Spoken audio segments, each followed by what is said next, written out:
빌립보서 2장 12절에서 18절까지 있는 말씀으로 사도 바울의 그 기쁨, 나의 기쁨이라는 제목으로 하나님 말씀 함께 상고하면서 이 아침에 은혜를 함께 나누고자 합니다. 과연 인간의 진정한 기쁨은 어디에 있는 것일까? 여러분은 최근에 기쁜 일이 있으셨습니까? 있으셨다면 무슨 기쁜 일이 있으셨습니까? 남편이 승진을 해서 자녀가 원하는 대학에 합격해서 그토록 바라고 원하던 집을 사서, 아니면 통장의 잔고가 좀 늘어나서. 오늘 사도 바울이 쓴 빌립보서의 주제는 기쁨입니다. 지금 사도 바울은 사람들에게 예수님을 증거한다는 이유 때문에 체포되어 로마 감옥에서 목숨이 어떻게 될지 모르는 상황에 있습니다. 감옥에 갇혀있는 바울을 염려하는 빌립보 교인들에게 바울은 이 서신을 보내면서 오히려 바울 자신은 기쁘다라고 말하고 있는 것입니다. 더 나아가서 바울은 빌립보 교인들도 바울처럼 기뻐할 뿐 아니라 오늘 이 말씀을 함께 나누고 듣는 저와 여러분에게도 기뻐할 것을 말하고 있습니다. 과연 그렇다면 사도 바울은 무엇 때문에 기뻤을까? 물론 이 기쁨은 1차적으로 세상으로부터 온 것이 아닌 하나님께로부터 오는 기쁨이었습니다. 바울은 감옥에 있었지만 그 삶을 이겨내게 하시는 하나님으로부터 오는 기쁨과 평안을 경험하고 체험하고 있다는 말입니다. 오늘 저는 본문을 통하여 사도 바울은 하나님께로부터 오는 기쁨 이외에 또 무엇 때문에 기뻐하고 있는가를 함께 상고해 보면서 어려운 시기를 살아가는 저와 여러분에게도 도전이 되는 시간이 되시기를 간절히 원합니다. 첫 번째로 사도 바울의 기쁨은 빌립보 교인들이 구원을 이루는 자로서의 삶을 살 것이라는 기대와 확신 때문에 기쁘다라는 것입니다. 오늘 본문 빌립보서 2장 12절에서 16절까지 우리 다 함께 다시 한번 읽어보길 원합니다. 빌립보서 2장 12절에서 16절에 있는 말씀 우리 다 함께 다 같이 읽겠습니다. 그러므로 나의 사랑하는 자들아, 너희가 나 있을 때뿐 아니라 더욱 지금 나 없을 때에도 항상 복종하여 두렵고 떨림으로 너희 구원을 이루라. 너희 안에 행하신 이는 하나님이시니 자기의 기쁘신 뜻을 위하여 너희에게 소원을 두고 행하게 하시나니 모든 일을 원망과 시비가 없이 하라. 이는 너희가 흠이 없고 순전하여 어그러지고 거스리는 세대 가운데서 하나님의 흠없는 자녀로 세상에서 그들 가운데 빛을 나타내며 생명의 말씀을 밝혀. 오늘 본문 12절에서 너희 구원을 이루라, 이 표현은 예수님 때문에 구원받은 너희들은 구원받은 자답게 살아라. 즉 구원받은 자로서의 삶을 드러내고 살아라 라는 의미입니다. 본문 14절에 원망하고 시비의 의미는, 원망은 투덜거리며 수군거리는 불평을 말하고, 시비는 그 원망 불평에 수반되어 나타나는 논쟁이나 말다툼을 의미합니다. 본문 15절에 어그러지고 거스리는 세대는 그야말로 비틀어지고 잘못된 세대라는 의미입니다. 저는 이 본문을 다음과 같이 해석할 수 있을 거라고 생각합니다. 빌립보 교회 성도 여러분, 여러분들은 예수님 때문에 구원받은 자들입니다. 더 나아가서 여러분 안에는 하나님이 계십니다. 고로 여러분은 세상 사람들이 사는 방식대로, 즉 원망하고 시기하며 삐뚤어지고 잘못된 삶을 사는 그런 세상 사람들이 사는 방식이 아닌 하나님의 자녀로서 빛을 발하는 삶, 생명의 말씀을 밝히는 삶을 사실 것이라고 기대하고 확신하니 저는 기쁩니다. 구원을 이룬 자의 삶은 무엇일까요? 구원을 이룬 자의 삶은 무엇일까요? 구원받은 자의 삶은 다른 것이 아닙니다. 그것은 세상 사람들이 사는 방식대로 살지 않는 것입니다. 왜냐하면 세상은 죄의 원리가 작동되는 곳이지만 구원받은 자들은 하나님의 원리가 작동하기 때문입니다. 세상 사람들은 원망하고 시비하지만 구원받은 자들은 불평하지 않는다는 것입니다. 오히려 상대방을 칭찬해주고 세워주는 것입니다.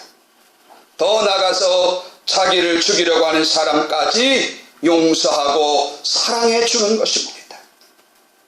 세상 사람들은 자기 이익을 위하여 거짓말하고 사기칠 때 구원받은 자들은 그 반대로 사는 것입니다. 즉 내가 손해를 보더라도 정직하게 사는 것입니다. 이러한 삶을 살아갈 때 예수 안 믿는 사람들이 구원받는 우리들의 삶을 보면서 이상하게 생각하는, 즉 왜 저 사람들은 우리가 사는 방식과 다르게 살지? 로마가 기독교를 국교로 받아들일 때의 이야기를 하도록 하겠습니다. 로마는 예수 믿는 사람들을 잡아 무차별하게 죽였습니다. 심지어 로마 황제를 비롯한 로마 사람들은 로마 원형 경기장에서 야간에 불을 밝히며 자기들의 경기를 오락을 즐겼습니다. 이때 어두운 밤을 밝히는, 불을 밝히는 존재들은 다름 아닌 예수 믿는 사람들을 잡아다가 기둥에 묶고 그 묶여진 사람들 위에 타르를 칠하며 사람들을 화양에 처하면서 경기장을 환하게 밝히면서 그들은 자기들의 경기 오락을 즐겼다, 이런 말씀입니다. 이러한 순교의 순간에도 예수 믿는 사람들은 더욱더 드러났던 것입니다. 저들은 예수 믿으면 죽는데 왜 저렇게 예수 믿는 사람들이 많이 늘어날까? 도대체 예수가 누구이기에, 도대체 저들이 붙드는 예수가 누구이기에 저들은 생명을 마다하지 않고 사람이 죽어가면 죽을수록 더욱더 많은 무리들이 예수의 신앙 안으로 들어가는 것일까? 로마 시대는 성적으로 문란한 시대였습니다. 성적으로 타락한 시대가 바로 로마 시대였습니다. 그런 시대에 성적으로 순결한 집단들이 생겨났는데 그들이 바로 예수 믿은 처녀들이었습니다. 그래서 로마의 고위 관직들은 자기 며느리를 택할 때, 자기 며느리를 데려올 때 예수 잘 믿는 처녀들 중에서 택했다고 하는 그런 이야기가 전해오고 있습니다. 세상에 살지만 세상에 물들지 않고 자기의 신앙을 지키기 위하여 오히려 목숨을 기꺼이 바쳤던 사람들의 삶, 이러한 구원받은 자의 삶이 바로 국가를 변화시키는 것이고 사회를 바꿔가는 것입니다. 마침내 이러한 구원받은 자들의 삶은 세계를 그때 당시 정복했던 로마가 국교를 기독교로 받아들이지 않으면 안 될 수밖에 없는 삶으로 이끌었던 것입니다. 지금 바울은 감옥에 있지만 빌립보 교인들이 이러한 구원받은 자로서의 삶을 살아갈 걸 기대하니까 그 감옥에서도 죽음 앞에서도 바울 자신은 기쁘다고 말하고 있는 것입니다. 여러분, 전도를 해보셨습니까? 여러분의 전도를 받고 신앙생활하는 초신자들의 신앙이 성장해가는 모습을 볼 때 그 모습이 여러분에게도 기쁨이 되더냐, 이런 말씀입니다. 내가 전도한 초신자가 세례를 받고 직분자가 되어서 교회를 위하여 하나님 나라를 위하여 살아가는 그 모습을 보니까 내 마음이 기쁘구나, 내 마음이 기쁘구나 하는 경험이 있느냐, 이런 말씀입니다. MBN 방송 뉴스 8의 진행을 담당하고 있는 김주아 앵커의 어머니는 권영희 권사님이십니다. 이 권영희 권사님께서는 여의도 순복음교회 전도왕을 하셨습니다. 이 권 권사님께서 전도에 대한 간증을 하는 그 내용의 일부를 저는 소개해 드리고자 하는 것입니다. 영등포역 주변에 쪽방촌이 있었습니다. 그 쪽방촌에 가서 이 어렵게 하루하루를 살아가는 쪽방촌에 있는 그 사람들에게 이 권영희 권사님은 예수님의 복음을 들고 가서 그들에게 복음을 증거했습니다. 예수를 소개시켜주고 예수가 믿어지게 하는 그런 열심으로 전도를 했습니다. 그러는 어느 날 쪽방촌에 사람 겨우 혼자 누워서 지낼 수 있는 그런 공간에 이 권 권사님께서 그날도 전도하러 갔습니다. 그 쪽방촌, 그 조그마한 공간에 있던 그 정말 삶을 힘겹게 어렵게 살아가는 그 사람이 이 권 권사님의 전도를 듣고 받아들이면서 고맙고 감사했습니다. 그래서 자기 집에 마시던 음료수를 이제 컵에 따라 주려고 컵에 보니까 그 자그마한 공간에 많은 벌레와 특별히 바퀴벌레가 드글드글 됐습니다. 아니나 다를까 그 컵에도 바퀴벌레가 있었습니다. 그 전도를 받은 그 상대방은 그 미안해하면서도 그 컵에 든 바퀴벌레를 치워버리고 그 컵에다가 음료수를 따라주면서 이 권 권사님에게 드렸습니다. 그때 권 권사님은 싫은 내색 한 번도 하지 아니하고 따라준 그 음료수를 받아 마시면서 기쁨으로 그 어려운 삶을 살아가는 쪽방촌에 사는 사람들에게 복음을 전했다고 하는 그런 간증을 들어본 적이 있습니다. 사랑하는 성도 여러분, 지금 사도 바울은 로마 감옥에 갇혀 죽음을 언제 맞이할지 모르는 그런 상황입니다. 그런데 자기가 전해준 그 빌립보 교회 성도들이 구원받은 자로서 이 땅을 살아갈 걸 생각하니까 자기는 언제 죽을지 모르지만 이 감옥에서 어떤 삶이 살지 모르지만 기쁘다 기쁘다 기쁘다라고 지금 말하고 있다, 이런 말씀입니다.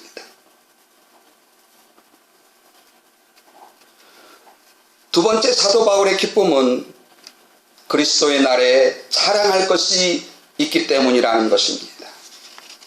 오늘 본문 16절에 다음과 같이 성경은 우리에게 말하고 있습니다.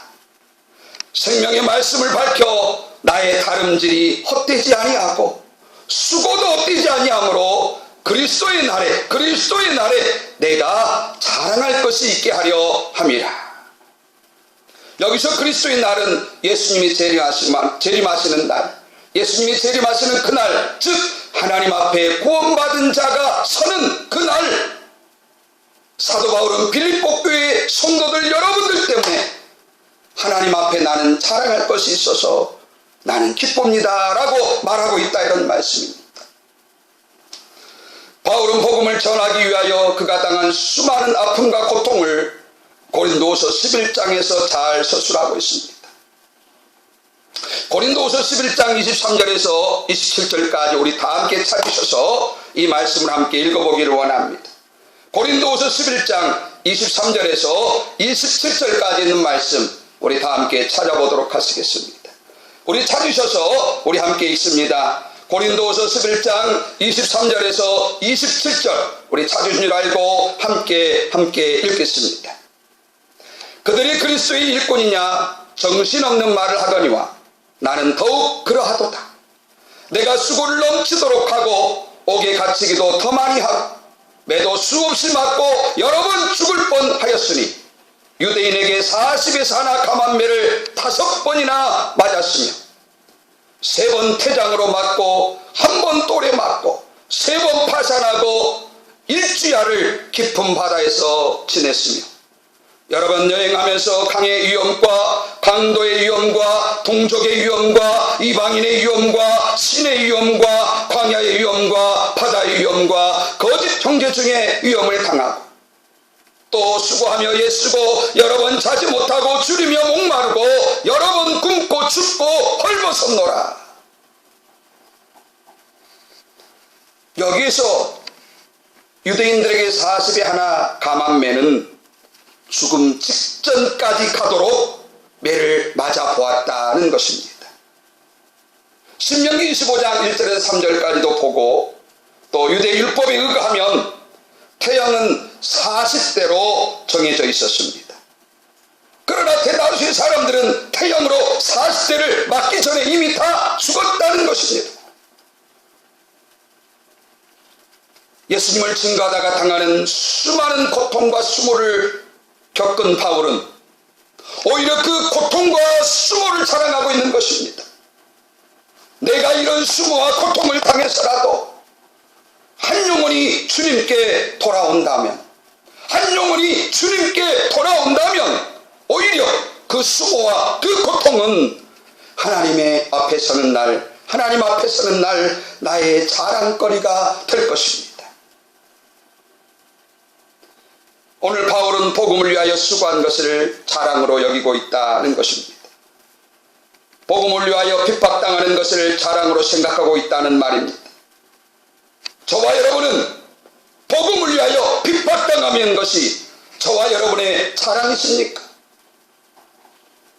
요즘 우리는 복음을 전하다가 영광을 받으려고 하는 사람들이 하지만 복음 때문에 핍박을 당하거나 어려움을 당한다고 하면 언제든지 그 핍박과 고난을 받으려고 하지 않는 세대에 살고 있는 모습을 보면서 정말 안타까움을 느끼고 있습니다. 이 땅에 복음을 전해주기 위하여 온 수많은 선교사들은 죽어서도 자기들의 고향 땅에 묻히지도 못하고 서울 양화진에 묻혀있는 선교사님들이 많이 있습니다. 그런데 그 무덤 가운데는 비어있는 무덤들도 있다는 것입니다. 왜냐하면 순교당한 선교사님들의 시신을 찾지 못했기 때문입니다. 그 좋은 애가 아펜젤러의 무덤입니다.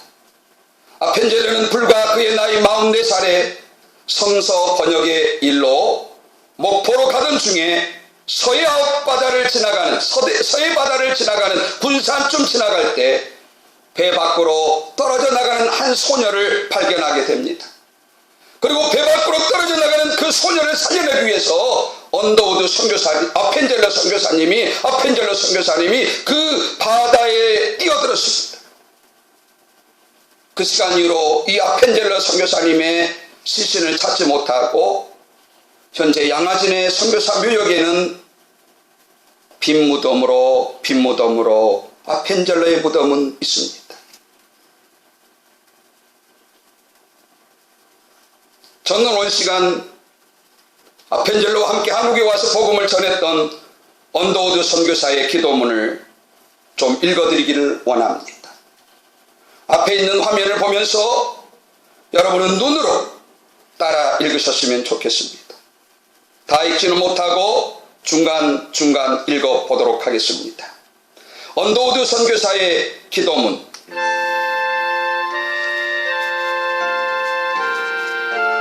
조선 사람들의 속셈이 보이지 않습니다. 이 나라 조정의 내심도 보이질 않습니다. 가마를 타고 다니는 여자들을 영영 볼 기회가 없으면 어쩌나 합니다. 조선의 마음이 보이지 않습니다. 그리고 저희가 해야 할 일이 보이질 않습니다. 그러나 주님 순종하겠습니다. 겸손하게 순종할 때 주께서 이 일을 시작하시고 그 하시는 일을 우리들의 영적인 눈이 볼 수 있는 날이 있을 줄 믿나이다. 믿음은 바라는 것들의 실상이요 보지 못한 것들의 증거니라고 하신 말씀을 따라 조선의 믿음의 앞날을 볼 수 있게 될 것을 믿습니다. 지금은 우리가 황무지 위에 맨손으로 서 있는 것 같사오나, 지금은 우리가 서양 귀신 양귀자라고 손가락질 받고 있사오나, 저희들이 우리 영혼과 하나인 것을 깨닫고 하늘나라의 한 백성 한 자녀임을 알고 눈물로 기뻐할 날이 있음을 믿나이다. 지금은 예배드릴 예배당도 없고 학교도 없고 그저 경계의 의심과 멸시와 선대함이 가득한 곳이지만 이곳이 머지않아 은총의 땅이 되리라는 것을 믿습니다. 주여 오직 제 믿음을 붙잡아 주소서. 주여 오직 제 믿음을 붙잡아 주소서.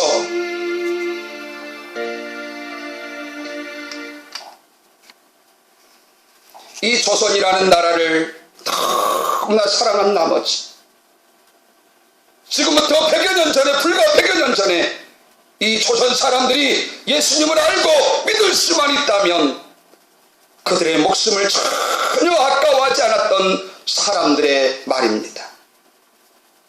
그들 또한 죽어가면서 오늘 바울처럼 기쁨을 가지고 틀림없이 그들은 죽었을 것입니다. 불과 100년 전만 해도 이 땅에 번듯한 학교 하나 없었고 번듯한 병원 하나 없었지만 그들의 죽음을 통하여서, 그들의 기쁘고 죽는 그 죽음을 통하여서 오늘 이 한국 땅에는 수많은 대학과 수많은 병원들이 넘쳐나고 있습니다. 내 이 한 목숨이 죽어 이 조선이 예수님을 알고 믿을 수만 있다면 저와 여러분은 하나님 앞에 서는 날 무엇을 자랑할 것입니까? 하나님 앞에 그 자랑할 걸 생각하니 지금 힘들고 어려운 신앙의 삶 속에서도 여러분 기쁨이 샘솟듯 하십니까? 두 번째, 사도 바울은 하나님 앞에 서는 날 빌립보 교회 성도들을 보면서 하나님 앞에 자랑할 것이 있을 것을 생각하니 기쁘다라고 말하고 있다는 것입니다. 마지막 세 번째로 사도 바울의 기쁨은 전제로 드릴지라도의 기쁨이었습니다. 전제로 드릴지라도. 오늘 본문 17절을 우리 다 함께 읽어보기를 원합니다. 본문 17절입니다. 우리 다 함께 읽겠습니다. 만일 너희 믿음의 재물과 섬김 위에 내가 나를 전제로 드릴지라도 나는 기뻐하고 너희 무리와 함께 기뻐하리니. 아멘, 아멘. 여러분, 무슨 말입니까? 내가 비록 복음을 전하다가 감옥에 갇혀 언제 죽을지 모르는 신세지만 여러분의 믿음이 하나님과 세상 사람들 앞에서 온전히 세워질 수만 있다면 나는 기꺼이 죽어도 기쁘다라는 의미입니다. 여기 전제라는 말은 구약성경 민수기 15장 1절에서 10절에 보면 하나님께 제사를 드릴 때 제물들이 잘 타서 향기로운 냄새가 나도록 제물 위에 붓는 것이 있었는데 그것이 바로 포도주였습니다. 제물에 따라서 포도주의 양이 더해지거나 빼지면서 제물이 향기로운 냄새를 발하도록 자기 자신은 없어지지만 제물이 제물되어 하나님께서 받으시는 향기로운 냄새를 나도록 돕는 역할을 하는 것이 바로 전제였습니다. 저희 부모님 세대는 최소한 이런 마음을 가지고 자식들을 키워왔습니다. 나는 못 배운 것이 한이 되니 너희들만은 잘 배워서 사람 구실하고 사람 대접받고 살아라. 본인들은 뼈가 으스러지도록 자식들을 키우고 여기까지 이끌어온 부모님들의 마음, 삶이 바로 전제였다, 이런 말씀입니다. 세상은 자꾸만 자기 중심적으로 변해가고 있습니다. 다른 사람들의 희생을 요구하면서까지 나만 편하고 나만 잘 살면 그만이다 라는 생각으로 살아가는 세상으로 자꾸 바뀌어가고 있습니다. 변해가고 있습니다. 여러분, 그러나 그 삶의 끝은 과연 무엇일까요? 자기밖에 모르는 세상 사람들이 모여드는 곳, 자기만 하는 그 삶의 끝은 바로 멸망입니다. 멸망입니다. 이에 반해서 오늘 기독교는 너를 위하여 나 기꺼이 내가 좋아서 희생해 줄 테니 너 잘 되어라, 이것입니다. 희생하면서도 마지못해 하는 것이 아니고 오히려 기쁘고 즐거워 사는 이상 말입니다. 왜냐하면 다른 이유가 있어서가 아니고 그냥 당신이 잘 되는 것 그 자체가 좋으니까. 오늘날 세상이 이렇게 바뀔 수만 있다면 분명히 세상은 살맛 나는 세상이 될 것입니다. 예수님께서는 저와 여러분을 위해 전제가 되어 주셨습니다. 스데반 집사는 사도 바울을 위하여 전제가 되는 삶을 살았습니다. 사도행전에 보면은 사도 바울에게는 이 스데반의 죽음이 엄청난 큰 충격이었습니다. 왜 저 사람은 돌에 맞아 죽으면서도 자기를 때리고 자기에게 돌을 던지는 사람들을 위하여 원망이나 불평하지 않고 오히려 자기를 돌로 쳐 죽이는 저 사람들을 하나님 앞에 용서해달라고 기도하면서 오히려 자기의 얼굴에는 광채가 나고 자기의 마음이 평온한 그런 얼굴의 모습을 보면서 사도 바울은 엄청난 충격에 빠진 것입니다. 도대체 무엇이 스데반을 저렇게 죽으면서도 평온하게 만들 수 있다는 말인가?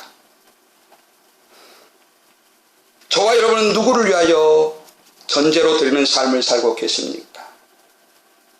그리고 여러분 그것 때문에 여러분이 기쁘십니까? 저는 오늘 이제 말씀을 정리하며 마치려고 합니다. 쉰들러 리스라고 하는 영화를 보면 쉰들러가 영화가 끝나가는 거의 마지막 부분에서 이런 대사를 하는 장면이 나옵니다. 더 구할 수도 있었어. 더 살릴 수도 있었어. 더 구할 수도 있었어. 이런 쉰들러의 그런 이야기가 터져나올 때 그곳에 함께 있었던 쉰들러 직장 회계를 담당했던 유태인 직원이 다음과 같이 말합니다. 사장님 덕분에 1100명이 살아남았습니다. 사장님 보세요. 이 말에 아랑곳도 하지 않고 쉰들러는 계속해서 말을 이어갑니다. 나한테 돈이 더 있었다면 사람들을 조금 더 구할 수 있었어. 이 자동차를 퀘트한테 팔 수도 있었어. 왜 안 팔았을까? 10명은 더 구했을 텐데 10명을 더 구할 수 있었어. 이 핀이라면 2명은 구했겠지. 금으로 만든 거야. 2명은 살릴 수 있었어. 못해도 1명은 살렸을 거야. 1명을 더, 한 생명을 이 핀으로 말이야. 한 생명을 더 살릴 수 있었다고. 그런데 그렇지 않았어. 그러지 않았다고. 자기의 돈보다도 자기의 돈으로 한 사람을 살리는 것이 기쁨이었던 사람. 오스카 쉰들러는 실존 인물이었고 쉰들러 때문에 그때 당시 세계 제2차 대전 당시 수용소로 끌려가 수많은 유태인들이 죽어가는 그 상황에서 이 쉰들러 때문에 살아난 수많은 유태인들은 그의 손자 손녀들을 데리고 쉰들러의 묘 앞에 가서 그에게 감사를 표하는 장면으로 그 영화는 끝이 납니다. 저는 오늘 사도 바울의 기쁨을 설교로 말씀하고 있습니다. 빌립보 교회 성도들이 구원받은 자답게 살아갈 것을 기대하니까 기쁘다라는 것입니다. 사도 바울은 또한 그것 때문에 하나님 앞에 서는 날 자랑할 것이 있을 걸 생각하니 기쁘다라는 것입니다. 더 나아가서 기꺼이 자기 자신이 이 빌립보 교회 성도들을 위하여 전제로 드릴 수 있어서 기쁘다라고 말했습니다. 바울의 이 기쁨이 저와 여러분의 기쁨 되어서 앞으로 남은 신앙생활에 더욱더 많은 열매가 맺혀지며 천성을 향하여 매진하는 그런 저와 여러분이 될 수 있기를 간절히 축원합니다. 아멘.